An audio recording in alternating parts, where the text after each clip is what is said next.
This is Macro Analytics, delivering frank conversations on global macroeconomics and market analysis, outside the mainstream, featuring discussions and debates between Gordon T. Long, publisher and editor of GordonTLong.com, and his guests.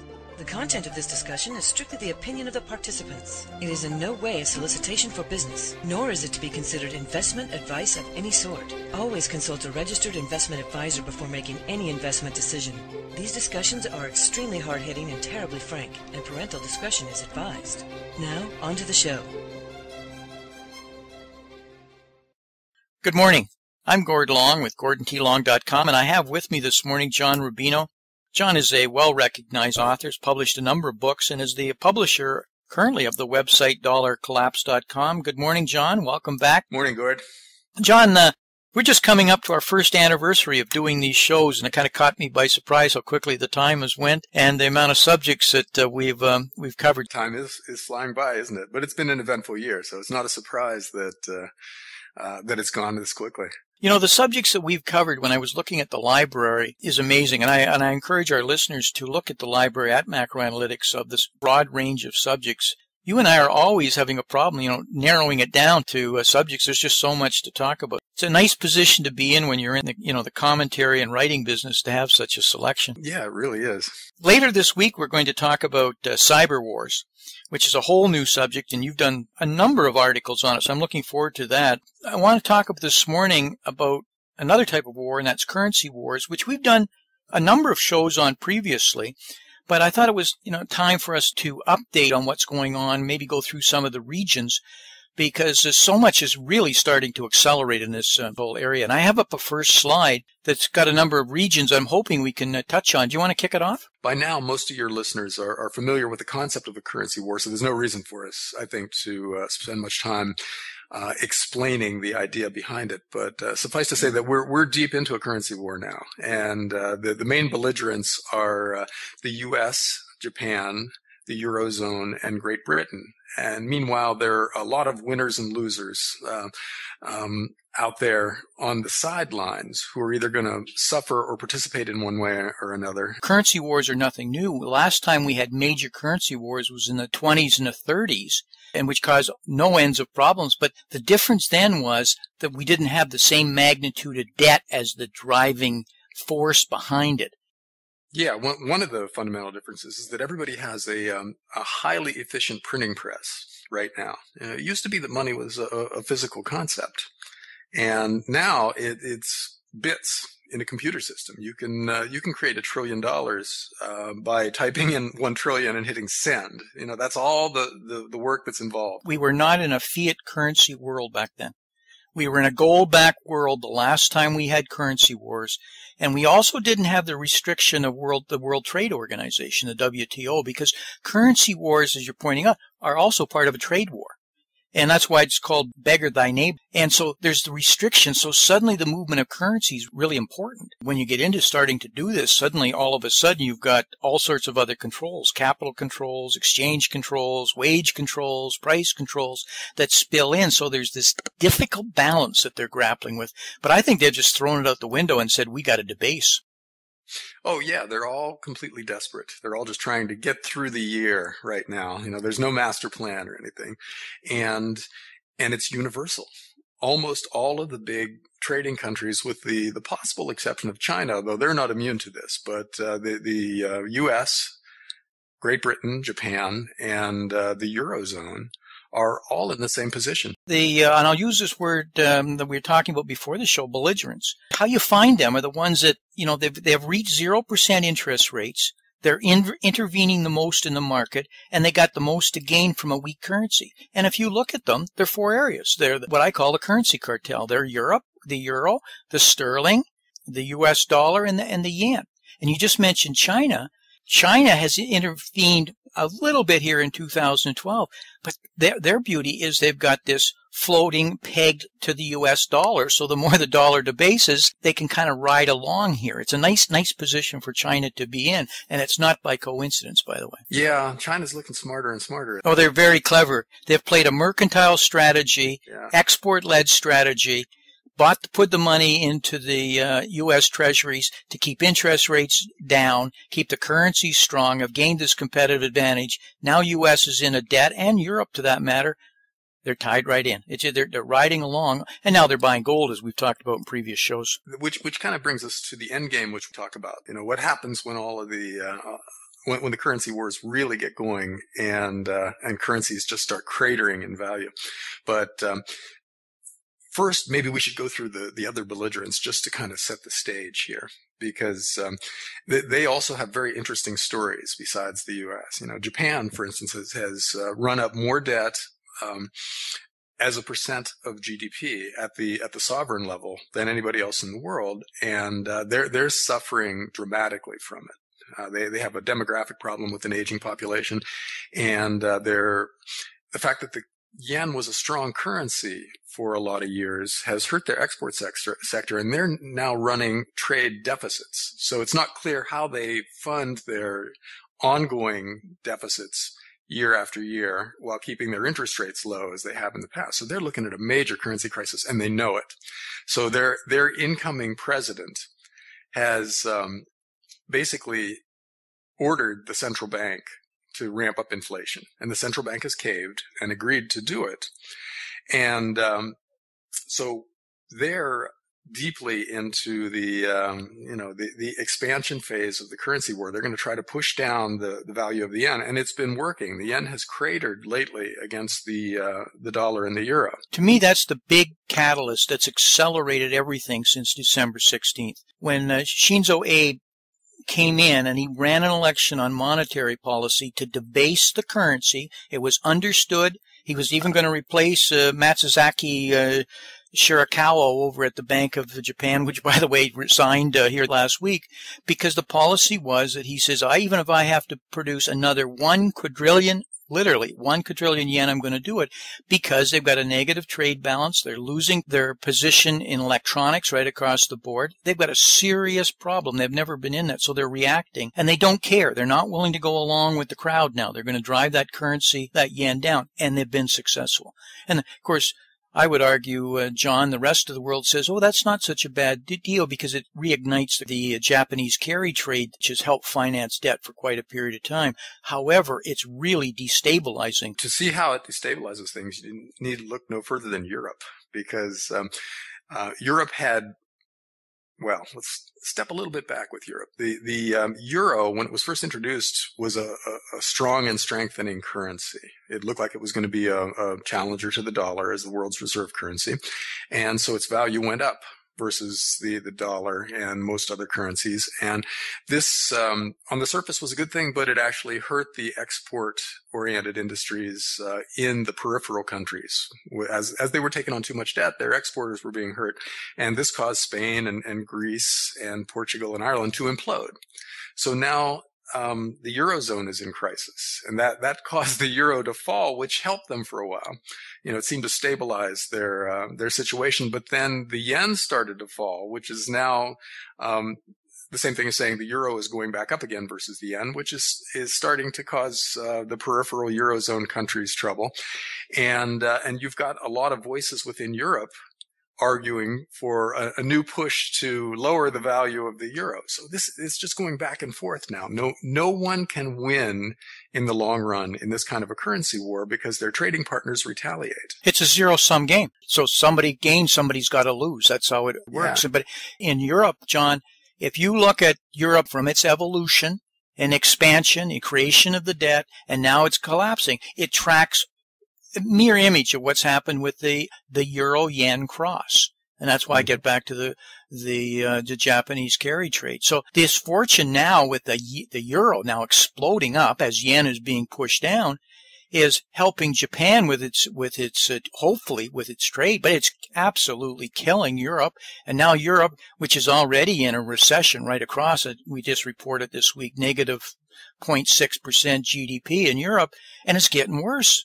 And we all know the unemployment numbers are like 25% unemployment in Spain, 11% in Italy, and right across the board in Europe. I mean, so what do they do? When you have an unlimited printing press an economy that's in recession and unemployment in some sectors of your economy exceeding 25%, well, obviously what you do is you flood the system with new currency. You ease.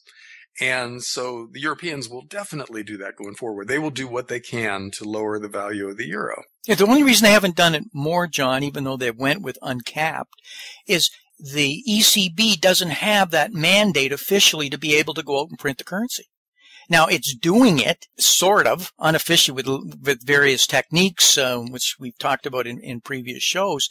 But as soon as they kind of work that out, it's going to be a flat out. And they've been kind of somewhat dragging in relationship to the U.S., what the Japan's doing, and certainly what UK with Mark Carney taking over is about to do it. So you're right. They've got to get to it and are going to get to it fast. Well, there's some institutional resistance in the ECB. Precisely. To inflating because,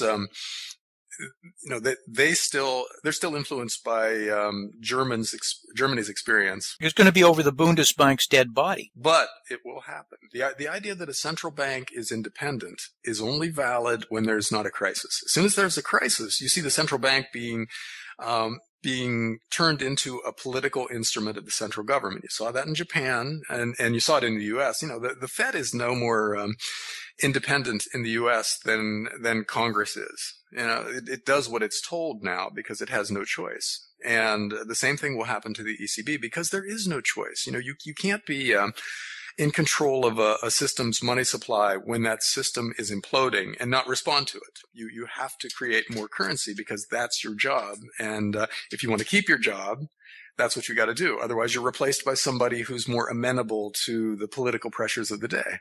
Well, John, I would argue that the whole system is fundamentally flawed. And by that, I mean it was designed by those who traffic in debt. The only way money can come into existence is got to be lent into existence. And so what happens is the moment you're doing that, then there's interest on that money. And even if so you got to, and so as long as there's interest on the money, the growth and the creation of wealth has got to be greater than the growth of that interest rate. Well, we've got negative to minor growth in GDP. We're not creating, and we have debt saturation.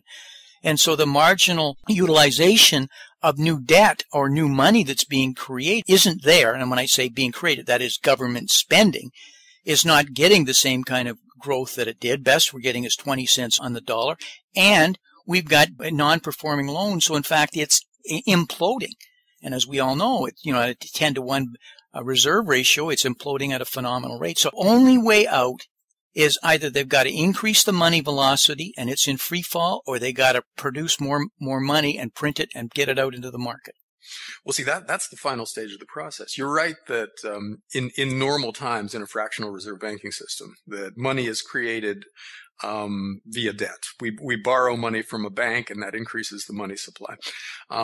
Now we're at the point where, like you said, the velocity of money is collapsing, and that's not working anymore. So the final stage is debt monetization. Right. It's monetization. Yeah. When the government just creates new money, let's say your house is worth $1 million. The government could come in and print $2 million and buy your house from you. And no debt was created in that process. They just increased the money supply by a couple of $1 million by buying your house. And you presumably will spend that money. And that's in effect, that's what we're doing now by buying back all our debt for cash. And they're at unreasonable prices. We're buying back debt at the central bank level at prices that the debt really doesn't justify anymore. So we're overpaying. We're creating new currency that flows into the system. And there's no end to that process.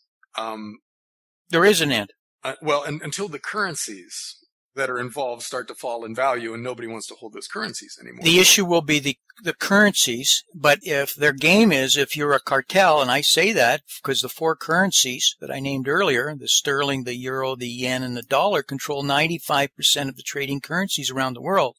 As long as you do it in a coordinated fashion, and you see them doing this, and the rate at which you print, so you debase at a rate that you try and go down at the same rate. And as long as there's no off-world investing, that you can't find a legitimate alternative to those four currencies, you can kind of keep this gig going, but it will implode. You can keep it going a lot longer than the raw numbers would lead you to believe, but it does have an end. Yes. This won't go on forever because money is, even now, it's flowing into hard assets. And let let that process accelerate, and people will figure it out. That these currencies are falling in value, and they're going to continue to fall in value, and they're going to fall in value at an accelerating rate over time as more and more people figure it out. And then at some point, everybody heads for the exits at once, and you get a classic currency crisis. This isn't theory. This is history. It's happened so many times in the past. It's never not happened in a fiat currency system. No. Human nature being what it is, you give a government the ability to create a currency, and they eventually abuse that to the point where they destroy the currency. The difference now is, like you said, it's coordinated, it's global. So you've got, in a printing press is a really good tool for fooling people. So you've got most of the world at the highest level trying to fool the rest of us, and they're getting away with it for a while. But they can't get away with it forever, because at some point, the evidence becomes overwhelming, and we all figure it out, and we all head for the exit. Well, I think that's already beginning to happen, John. In some way, I'm seeing cracks. I was seeing Ray Dalio over at Bridgewater. We're seeing major hedge funds saying, go and get as much cash as you can to borrow it and buy anything that's real. We're seeing a shift where you can't store your wealth in items anymore, where your real wealth today is in something that generates an unencumbered free cash flow. It's money coming in. It's not some asset. Gordon, you just made a really good point there. When the mindset shifts from avoiding these currencies and just buying hard assets to borrowing in these currencies in order to buy hard assets, that's when everything changes, because that's when the velocity of money starts to spike again. All of a sudden, you've got more debt being created. Precisely. But the debt it's not being created for speculating in other financial assets or even buying factories or things like that. It's flowing out of the financial system and into the hard asset system. So that we'll have an increasing amount of debt being used to buy hard assets, which send the price of those hard assets through the roof, which causes more and more momentum money to flow into this market until the system spins out of control. I think that's the Austrian Crackup boom at work there. Well, that's why I pay particular attention to these kinds of statements coming out as they're starting to shift. Sentiment is clearly beginning to happen, and one of the driving forces under it is everybody's been chasing yield and clearly had a bond bubble. We all know that. But it's moved up through investment grade to high yield, and now it's just disproportionately out of line, and they know that. So they're already looking at the stock market, and they're saying, whoops, none of this any longer computes. Where can I be safe? But I've got to be fully invested. So now they're leveraging up, and they're trying to buy real assets. And I'm not talking about per se just commodities. I'm talking about real assets priced correctly, not mispriced, that generates a free cash flow, unencumbered free cash flow. That's the beginnings of this shift. Yes, agreed. But we're still in the early stages of it, because there still isn't the sense that borrowing in order to buy hard assets or real assets or whatever is the way to go. You don't see the real estate market in the U.S., for instance, the housing market is starting to pick back up, but it's not a mania yet. And that might be one of the real centers of it when it happens. When people figure out that a mortgage at 3% to buy a house that's going up in value is a phenomenal speculation. And then you see people buying houses and farmland, which they're already doing to an extent, and other kinds of hard assets with borrowed money. And then everything changes. Then you get just this crazy blow off at the end, which, by the way, will take gold and silver up through the roof along with everything else. And, that day's coming. And we're seeing the early hints of it right now. We are breaking this session at this point, and we'll continue on the next tape number 2. We have a very large audio and iTunes listener base who have requested that the sessions be kept to approximately 20 minutes in duration. We'll be right back. This has been Gordon T. Long, editor and publisher of GordonTLong.com. New recordings are posted regularly and can be found at GordonTLong.com. New show notifications are available through RSS feed, iTunes, and other social networking venues at GordonTLong.com.